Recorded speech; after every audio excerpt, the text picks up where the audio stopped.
کیا کماتا ہے؟ اس خوبصورتی میں جوانی کے پیچھے وہ پاگل ہوتا ہے، لیکن یہ خوبصورتی کسی کام نہیں آتی۔ اب وہ اکیلا تھا، اس قبر میں تنہا پڑا ہوا، بڑی مشکلوں سے اسے دفن کیا گیا تھا اور اس پر عذاب شروع ہو چکا تھا، دردناک عذاب جس کی کوئی معافی نہیں تھی۔ کوئی اس کو دعا دینے والا نہیں تھا کیونکہ ہر کسی کو اس نے ناراض کیا تھا۔ وہ اکیلا تھا، اس کا حال پوچھنے والا کوئی نہیں تھا۔ جن کو اپنا سمجھا بے اپنے نہیں نکلے، اور جو بیگار تھے وہ تو راستے میں ہی ساتھ چھوڑ گئے۔ اللہ کو بھی نہیں مانا، اچھے اعمال کیے نہیں، صدقہ اور خیرات میں کبھی آگے بڑھ کر حصہ نہیں لیا۔ وہاں کنجوس تھا، نہ تو کچھ خرید سکتا تھا، نہ ہی پیسوں کے بل پر خود کو بڑا بنا سکتا تھا۔ اب وہ تنہا وہاں پر لڑ رہا تھا، اور عذاب قبر بھیانک اور دردناک تھا، ایسا عذاب جس کے بارے میں سوچ کر بھی انسان کی روح کانپ جائے۔ روز کالے بچھو سے ڈنک مارتے، اس کی قبر کیڑوں سے بھر چکی تھی، جسے اللہ کو اس نے اپنی زندگی میں یاد نہیں کیا۔ اب اس کے منہ سے اسی کا نام نکل رہا تھا۔ اس کے گھر والوں نے اسے ایک گمنام اور ویران سنسان قبرستان میں دفنا دیا، کیونکہ ہر شخص نے منع کر دیا تھا کہ اسے ان کے قبرستان میں جگہ نہیں ملے گی۔ کوئی اسے دیکھنا بھی نہیں چاہتا تھا۔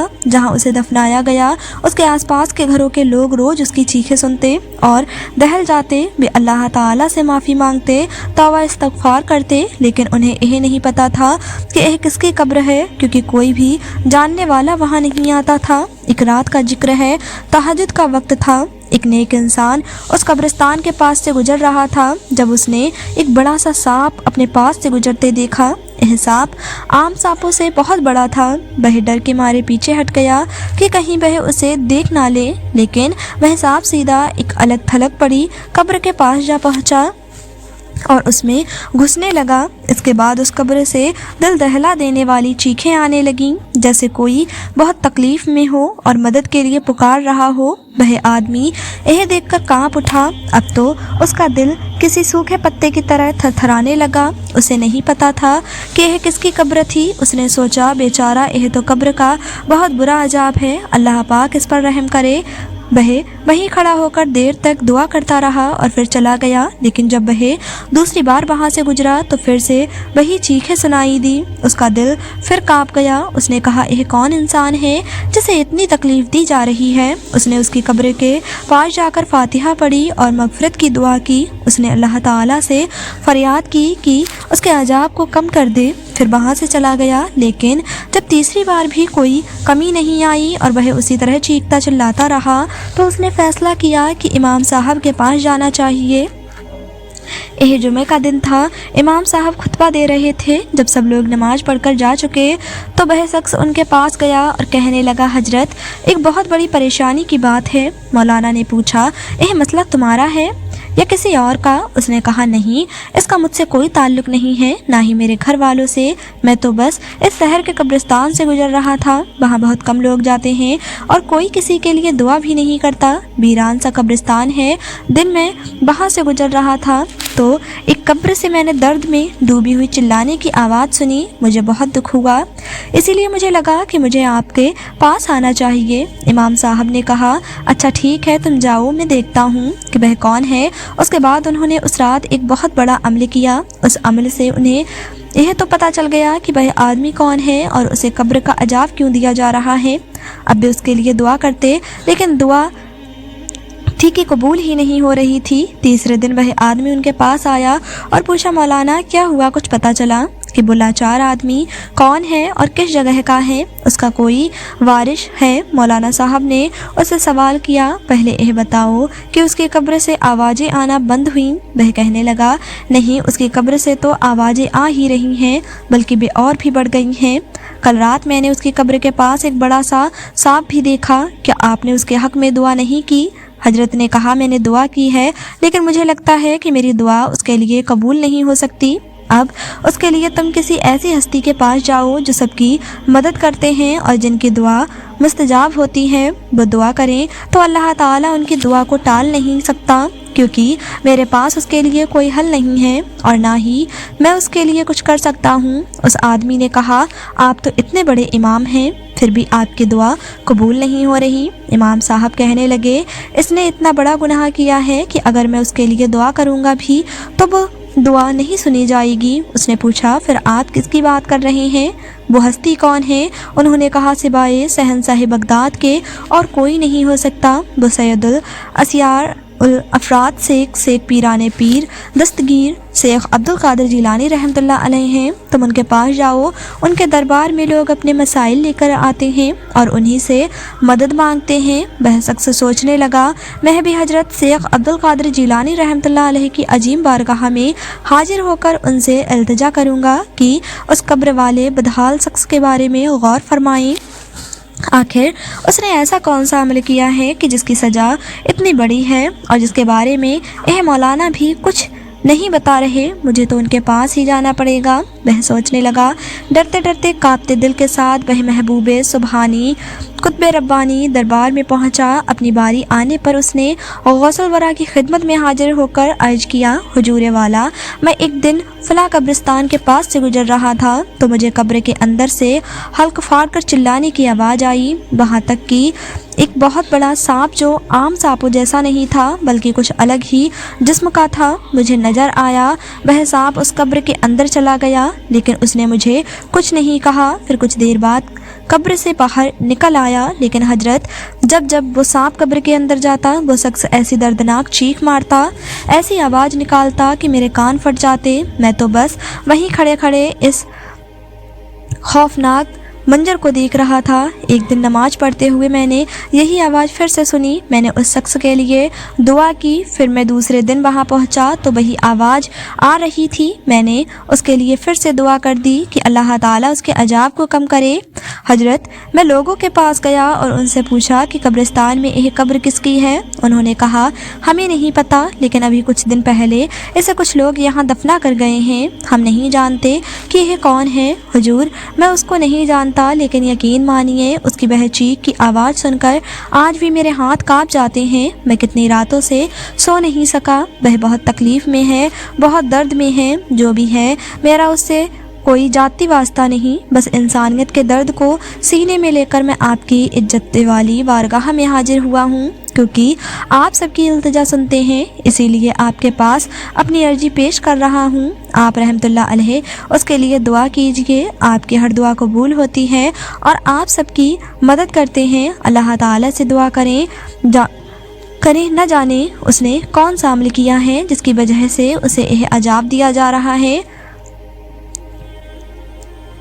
اس شخص کی بات سنی اور پھر ارشاد فرمایا، اچھا یہ بتاؤ کہ اس نے ہم سے بیعت کی ہے، یعنی ہماری مریدی میں آیا ہے، ہمارے طریقات پر چلتا ہے اور ہمارے سلسلے سے تعلق رکھتا ہے، ہماری نسبت سے کیا وہ برادری ہو گیا ہے؟ اور اس شخص نے عرض کی معلوم نہیں۔ حضرت فرمایا ہمارے یہاں آنے والوں میں سے تھا، یعنی جو ہمارے عقیدت مند ہیں، ہمارے چاہنے والے ہیں، ہمارے شاگرد ہیں، ہمارے پاس آتے ہیں درس بیان سننے کے لیے، قرآن پاک پڑھنے کے لیے، علم حاصل کرنے کے لیے، کیا ان میں سے وہ شامل تھا؟ اس نے عرض کی معلوم نہیں۔ حضرت اب آپ نے پھر فرمایا کیا اس نے کبھی ہمارے گھر کا کھانا کھایا ہے جو یہاں پر لنگر چلتا ہے، دسترخوان لگتے ہیں، جو لوگ ہمارے ساتھ کھانا کھاتے ہیں، کبھی ہم نے جو کھانا کھلوایا ہے ان کھانے والوں میں وہ شامل ہوا ہے؟ اس ادبی شخص نے نہایت ادب سے عرض کی، حضرت مجھے یہ بھی نہیں معلوم، تم اس کو نہیں جانتے، لیکن جہاں پر اسے دفنایا گیا ہے اس قبرستان کے آس پاس کے لوگوں نے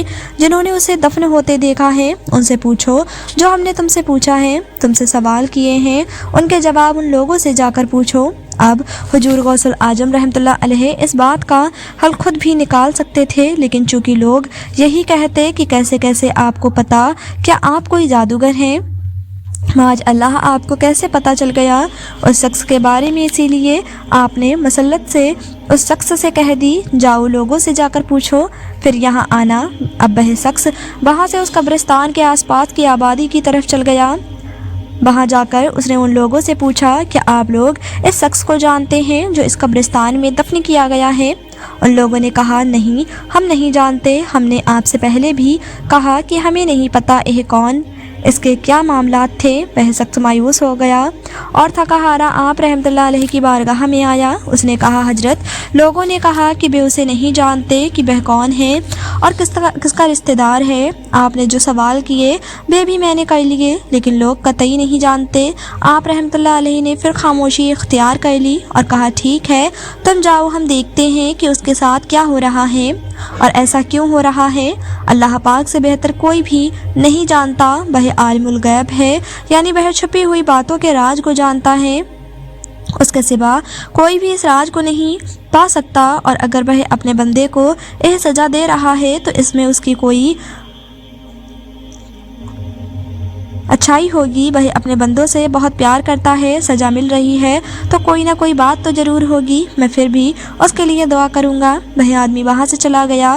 اس کے بعد آپ رحمۃ اللہ علیہ نے لوگوں کے جانے کے بعد پھر نماز ادا کی اور اس نیت سے کہ اللہ پاک آپ کو اس راز کے بارے میں بتائیں جس کے بارے میں کوئی بھی نہیں جانتا تھا۔ حضور غوث اعظم نے جلال اور نور سے چہرہ روشن تھا۔ یاد رکھیے کہ اللہ تعالیٰ کسی بھی بندے کو مدد کے لیے ایسے ہی کسی بندے کے پاس بھیجتا ہے جو سب کے لیے درد رکھتا ہے، جو بلوش ہوتا ہے، جو اپنے لیے نہیں سوچتا بلکہ سامنے والے کے بارے میں سوچتا ہے، اور جو چاہتا ہے کہ ہر ایک کا مسئلہ حل ہو جائے، ہر ایک کی مشکل آسان ہو جائے، ہر کوئی پریشانی سے نکل جائے، چاہے وہ زندہ ہو یا مردہ۔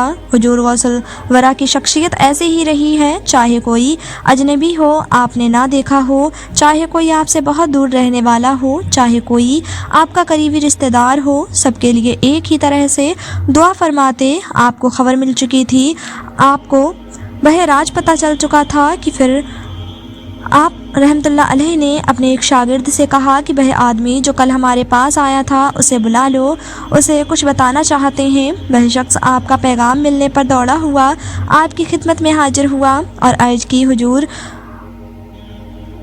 غوث اعظم، کیا پتہ چلا آپ کو اور اس شخص کے ساتھ کیا ہوا؟ آپ نے ارشاد فرمایا، کل رات ہم نے اللہ کا ذکر کیا، اس کے ساتھ کیا معاملہ ہے؟ یہ قبر میں اٹھنے والا بھی نہیں، ضرور اس نے مخلوق کو ناراض کیا ہوگا، تبھی تو سب اس سے ناراض ہیں، یا اللہ تعالیٰ کیا اس کی مغفرت نہیں ہو سکتی؟ جواب ملا، نہیں، اس کی مغفرت نہیں ہو سکتی، اس نے اپنے گناہوں سے زمین کو بھر دیا تھا، لوگ اس کے لیے بد دعا کرتے تھے، اس نے سب کو ناراض کیا تھا، سب کو تنگ کیا تھا، اس نے زنا کیا، حرام کاری کی، سب سے بڑی بات مال پر سانپ بن کر بیٹھا رہا، کنجوس تھا، اور کنجوسی ایسی کہ کسی کی مدد نہیں کرتا تھا، نہ گھر والوں کی نہ باہر والوں کی۔ اب سوچئے، جب ایک شخص جس نے کبھی کوئی اچھا کام کیا ہی نہیں، وہ گناہوں میں لت پت تھا، نیکیوں کا کوئی کام اس نے نہیں کیا تھا، ہر ایک کا دل دکھایا تھا، ہر ایک کے ساتھ برا کیا تھا، بیوی کو خوش نہیں کیا تھا،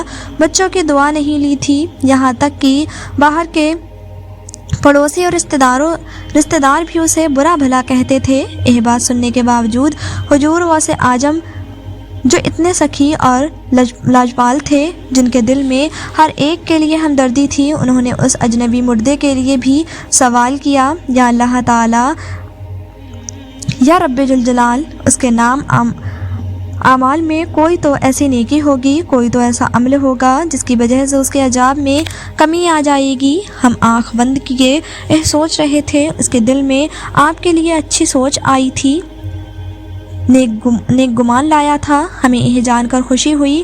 ہم نے پھر سے پوچھا، اب کیا ہو سکتا ہے؟ اللہ تعالیٰ کی طرف سے پیغام آیا، آپ کے اس خادم کو بخش دیا گیا ہے، کیونکہ اس نے ولیوں کے سلطان سید الاولیاء شیخ عبد القادر جیلانی رحمۃ اللہ علیہ کو دیکھ کر محبت سے آپ کا نام لیا تھا۔ اس نے آپ کو پیران پیر دستگیر کہا تھا، وہ شخص جو ہر ایک سے نفرت کرتا تھا، جو کبھی کسی کو محبت سے نہیں پکارتا تھا، لیکن آپ کو دیکھ کر وہ آپ کا عاشق بن گیا تھا۔ آپ کے اس عاشق کو قبر میں عذاب ہی عذاب مل رہا تھا، لیکن اللہ تعالیٰ نے اسے آپ کی محبت کی وجہ سے بخش دیا۔ تو میں نے ان سے کہا، کیا میری سفارش اس کے حق میں کام آ سکتی ہے؟ یعنی اگر میں اس کے لیے سفارش کروں تو کیا اللہ تعالیٰ اسے معاف کر سکتا ہے؟ جواب ملا، سفارش آپ کی آپ کے مرید کے کام آئے گی، چاہے وہ جتنا بھی فاش ہو، جتنا بھی جھوٹا ہو، جتنا بھی مکار ہو، جتنا بھی گناہ گار ہو، آپ کے نام کو سن کر ان کو بخش دیا جائے گا، کیونکہ اللہ تعالیٰ آپ سے اتنی محبت کرتا ہے۔ اے بلیوں کے سردار، آپ کی محبت کو اللہ پاک اتنا پسند کرتا ہے کہ آپ سے محبت کرنے والے سے محبت کرنے لگتا ہے۔ پھر آپ نے مسکراہٹ اس شخص کی طرف دیکھا، اس نے ایک بار محبت کی نگاہ ہم پر ڈالی، ہم سے چاہت رکھتا تھا، چاہے بہت ہی برا انسان تھا، بس ہمارے بارے میں اچھا سوچا تو اللہ تعالیٰ نے اسی وجہ سے اس کو بخش دیا۔ اور جاؤ لوگوں تک یہ خبر بھی پھیلا دو، کسی انسان سے نفرت نہیں کی جاتی، اس کے گناہوں سے نفرت کی جاتی ہے۔ تم سب نے اس کے لیے دعا تک نہیں کی، لیکن اللہ تعالیٰ کتنا بڑا مہربان ہے کہ اس نے صرف ایک عمل کی وجہ سے اس کو معاف کر دیا۔ پھر وہ شخص بہت خوش ہو گیا، وہ تو خود اس کے لیے دعائیں خیر کر رہا تھا۔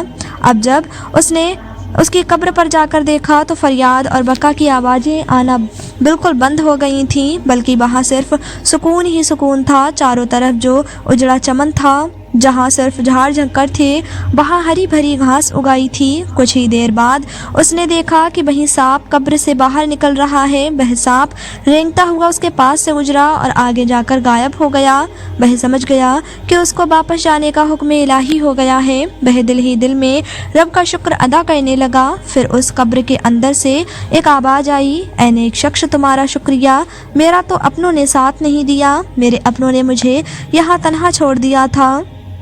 قبر میں جانے کے بعد مجھے اندازہ ہوا کہ کوئی چیز کام نہیں آتی سوائے نیک اعمال، اچھے رویے اور اچھے اخلاق کے۔ میرا کوئی اور عمل کام نہیں آیا، لیکن بس ایک عمل اللہ کے ایک ولی سے محبت کرنا۔ غوث اعظم رحمۃ اللہ علیہ سے محبت میں نے اس دنیا سے رخصتی لی تھی۔ یہ بات کسی کو نہیں پتہ تھی سوائے اللہ تعالیٰ کے۔ لوگ مجھ سے پوچھتے تھے کہ بتاؤ کیا کبھی زندگی میں محبت کی ہے، اور میں انہیں نہیں بتاتا تھا کیونکہ یہ بات صرف اللہ کو پتہ تھی۔ لوگ مجھے بد دعا دیتے تھے، ان کی بد دعا میرے عذاب میں اور اضافہ کرتی تھی۔ کسی نے میرے لیے دعا نہیں کی، بلکہ مجھے مرنے کے بعد بھی لوگ برا بھلا کہتے رہے۔ اللہ تعالیٰ کا غضب جوش میں آ گیا اور مجھے ہر رات سخت عذاب دیا جاتا، لیکن تم ایک اجنبی ہو کر میرے لیے رحمت کا ذریعہ بن گئے۔ تم نے میرے لیے دعا کروائی، اور وہ بھی سخی سلطان سخی بادشاہ سے۔ انہوں نے یہ نہیں دیکھا کہ میں نے کیا کیا اور کیا نہیں، بس اللہ تعالیٰ نے ان کے نام پر مجھے بخش دیا۔ اللہ کے وہ بلی اتنے بڑے ہیں تو پھر سوچو اللہ تعالیٰ کتنا بڑا ہوگا۔ جا کر لوگوں سے کہو کہ عبرت حاصل کریں، میری زندگی سے دیکھیں کہ جو بلیوں سے محبت کرتا ہے، اللہ تعالیٰ اسے چاہے کتنا بھی گناہ گار کیوں نہ ہو اس کی قبر میں عذاب نہیں دیتا۔ مجھے جتنا عذاب ملنا تھا مل گیا، میری تقدیر میں جو لکھا تھا میں نے وہ سزا پالی۔ اپنے حصے کی سزا بھوگنے کے بعد اب میں سیدھے جنت میں جاؤں گا۔ وہ بھی غوث اعظم رحمۃ اللہ علیہ کی نسبت سے، ان کے سلسلے سے میں نے اپنے حصے کی ہر تکلیف جھیلی، لیکن غوث اعظم رحمۃ اللہ علیہ نے میرے لیے دعا کی اور اللہ پاک مجھ پر مہربان ہو گیا۔ وہ رب بہت بڑا ہے۔ حضرت غوث اعظم نے میرے لیے دعا کی، مجھ پر سے آفت ٹل گئی۔ یقین مانو اللہ کے نیک بندوں، صالحین اور ولیوں سے محبت کرنے والوں سے اللہ پاک خوش ہوتا ہے۔ اولیاء اللہ کی دعا ان کے عقیدت مندوں اور مرید کے کام آتی ہے۔ سبحان اللہ۔ ناظرین، یہ تھی ہماری آج کی ویڈیو۔ امید کرتے ہیں آپ کو ویڈیو پسند آئی ہوگی۔ ویڈیو پسند آئی ہو تو ویڈیو کو لائک، شیئر اور چینل کو سبسکرائب کرنا نہ بھولیں۔ ملتے ہیں ایک اگلی ویڈیو کے ساتھ، تب تک کے لیے دعاؤں میں یاد رکھیں۔ اللہ حافظ۔